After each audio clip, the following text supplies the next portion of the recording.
We have two churches. That's an older church that is for the regular people, as they call it, or the peasants. And that was a church built by a very prominent family, the Sotomayor family.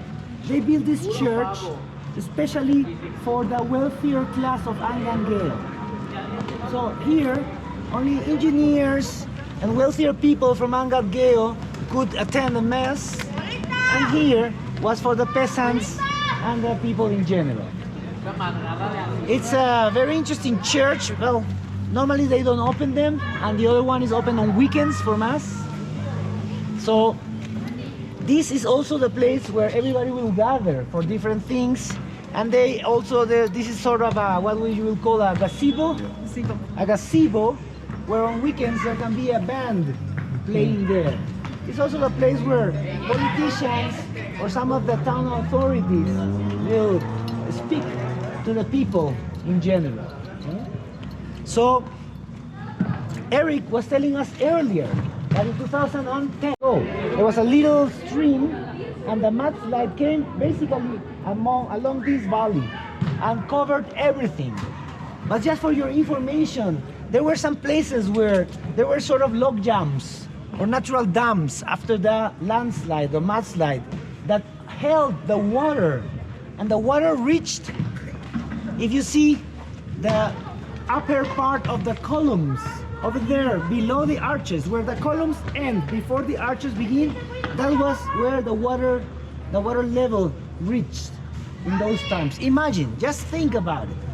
Of course, then the water receded, so everything that we see around was basically covered in water and mud. Not only water, but mud and debris and rocks. So they were able to clean it and leave it the way it is right now.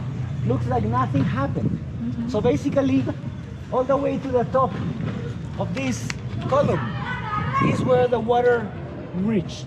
Just for you to have an idea, the amount or how big the disaster was. And what year was that again? 2010, not too long ago, only 12 years now. Huh? So let's continue this way, please. It was the place in which the people will hide in case of a earthquake.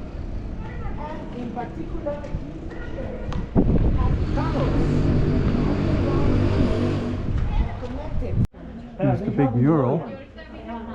Because it is still the one that, well, that's something that the priests have decided to keep the regular presence still away.